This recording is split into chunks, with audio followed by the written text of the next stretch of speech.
Hi and welcome back to the Malt Miller channel. You may remember a few weeks ago I challenged James to brew a West Coast Pale. If you haven't watched that episode, check out the link above. Well, today we are going to put those recipes to the test with some members of the team and find out which beer is the best beer and meets our brief. What are you doing? You're going down. Not a chance.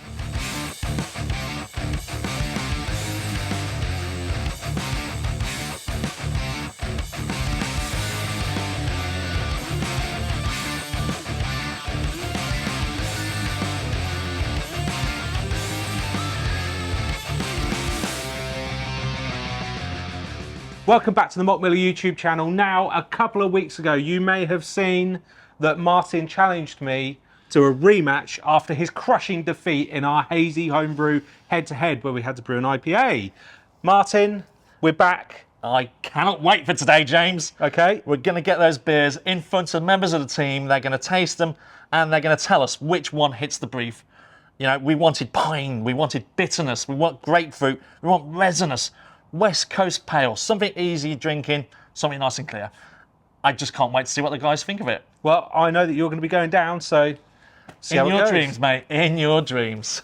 So if you're joining us having not watched part one, we thoroughly recommend you do. It is both probably one of the daftest videos we've done, but also really enjoyable for us to get under the skin of the style of a West Coast Pale Ale, wasn't it, Martin? Well, it's only daft because you're not very good at brewing these beers, are you?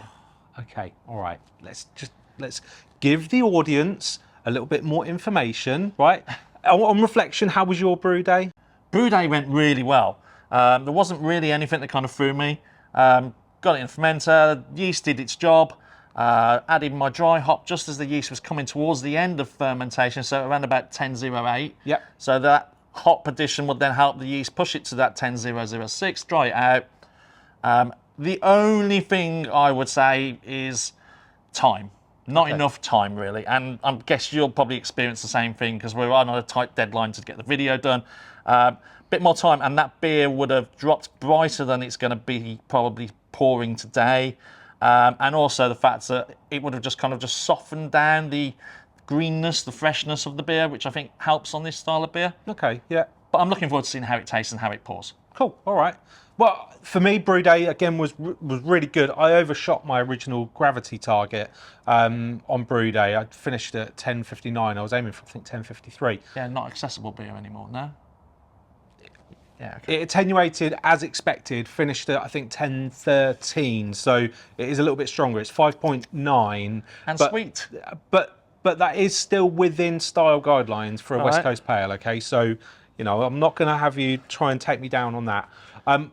In terms of the fermentation side of things, that yeast did really, really well initially. In like kind of first few days of fermentation were like roaring, did really, really well. But then it slowed off. Yep. So I bumped the temperature back up, and then that just allowed it to finish off well and finish and do a diacetyl rest and all that kind of stuff. Then dry hopping went well. I did my dry hops in one hit, but what I then did was after 24 hours, push CO2 through the beer at the base to push those hops back up into suspension. Oh, that's like what you learned at Hackney? Yes, yeah, to try and get a little bit more out of those hops. Then once it settled down after 24 hours, drew the hops off, started cold crashing, drew the hops off a couple of times before then packaging. Now, I think you did some finings as well, but we both did kettle finings, and I think we both did some finings when it came to post-fermentation, right? I'm absolutely with you. I would prefer this beer to be clearer. I think that it's going to be a bit too hazy at this point, and time, maybe another week in the keg, and it will be bright as anything, and that will help with it. So I'm feeling a little bit less confident than maybe I was going into our first challenge. Hey, as long as people kind of understand that the fact that the recipe itself has nothing to do with the clarity, it's all about how you brew it and the amount of time you use and also the products you add to it. What's important now is to put this beer in front of our team and for me to teach you a lesson on how to brew a West Coast Pale. Yes, in your dreams, mate. Let's bring it on. Right, Nick, here are the two beers. The rules of the beer and the brief for the beer was West Coast Pale. Piney, piffy, bitter, grapefruity, citrusy and resinous. Right. So if you can tell us which you feel hits the brief the best, and enjoy. Let's check these out then. Okay.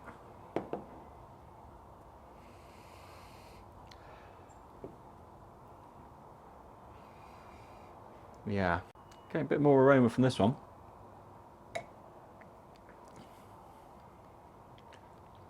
Strong on the bitterness, strong on grapefruit, citrusy kind of resinous there. Definitely, really nice beer.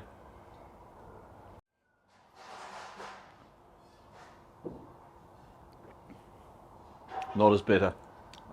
Definitely nowhere near as bitter.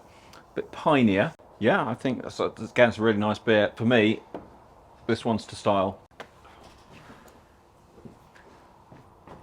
Both great beers though. So Nick, obviously he's going to be smug now, but what would be your feedback on the two beers? If you had to critique and pull things out, what would you say?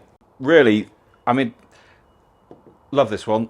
This one is just slightly lacking in bitterness. The malt bill looks to me as though it's got a little bit more head retention, which I think I prefer to see it on the other one as well. But just really just notching up the bitterness a bit. That'd be all. Okay. All right, nice one. Thanks, Nick. Cheers. Here we are, Mark. Lovely to see you once again. Yes. Thank you for being our judge. Here are your two beers. Always a pleasure. Now, these beers have been brewed in the style of a West Coast Pale. So we want you to critique them based on that style. So Martin's brief to me was piney, pithy, bitter, grapefruit, citrus, resinous, right? All of those things that you associate with kind of West Coast style beers. Yep. We'd love to get your thoughts and opinion and then pick which one you like the most. Right. I'll leave you to it. Let's do it. Let's have a go.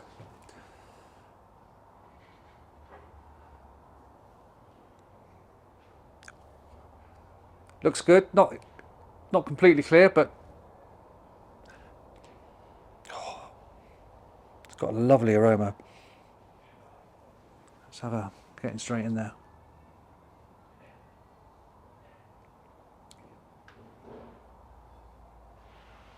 Definitely piney, bitter, heaps of bitterness, I'd say. It's nice, really good.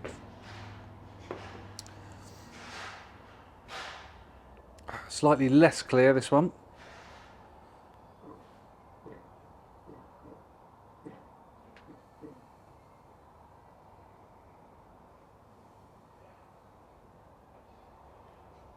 Probably not quite as aromatic on the nose as the first one.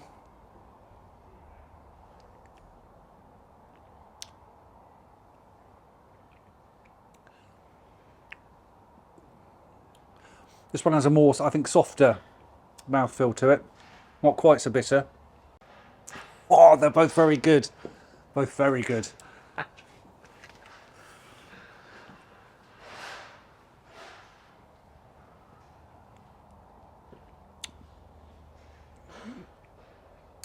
I think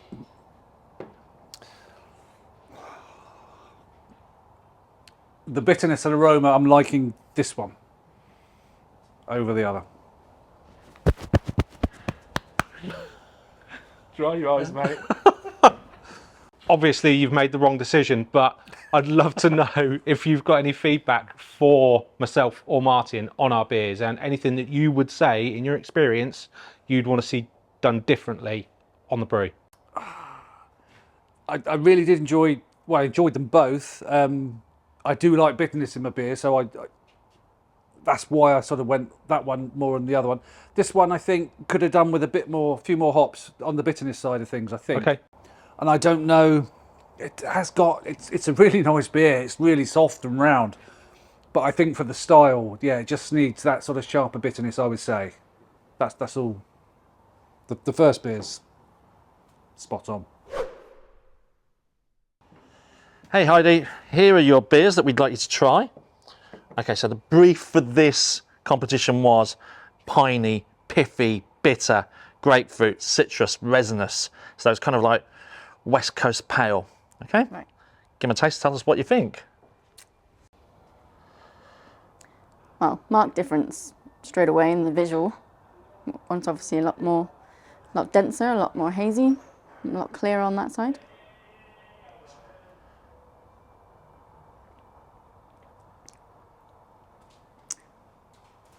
Quite bitter, but light.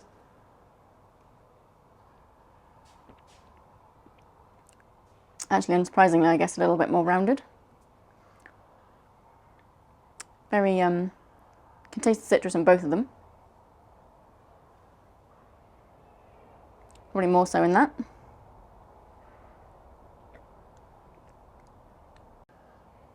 For my own personal taste, it's got to be that one. But for the brief, I guess that's more of what we were looking for.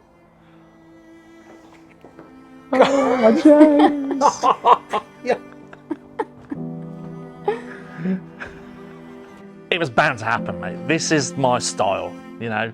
You are all about the haze, the juice, bitterness and pininess. You know, this is my style. Yeah, I mean, there are some amazing West Coast style recipe kits on our website that you have made, like the pineapple pine tree, for example. Two Hearted. Yeah, they're all beers that you've developed over time. So yes, I've been doing it a while. I was probably feeling a bit cocky. You have West Coast before. Yes, definitely. Hey, let's try the beers side by side and see what we think of them. Yeah, okay, yeah. You know, because they're two really good beers, you know? Yeah. Where are we starting? Yours? Yeah, let's start with mine. Yeah, okay, cool. Well, look, I have to agree, the clarity on yours is definitely better. It's come out, but it's not as good as it will be in a few more days' time. Yeah, I have to say that's the same with both of the beers. Arguably, they both need a few more days in the keg to kind of clear out. I think the thing to really point out on clarity is it's down to the person brewing the kits. You know, it's your process, it's your time.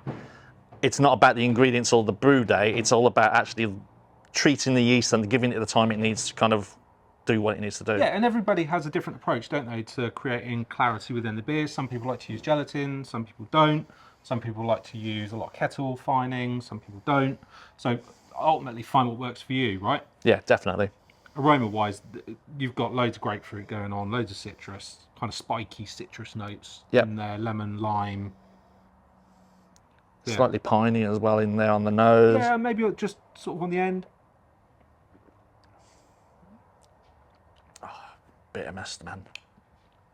Yeah, I mean, there is a real, like, bitterness. 45 IBUs, and then that dryness of finishing out at 10.06.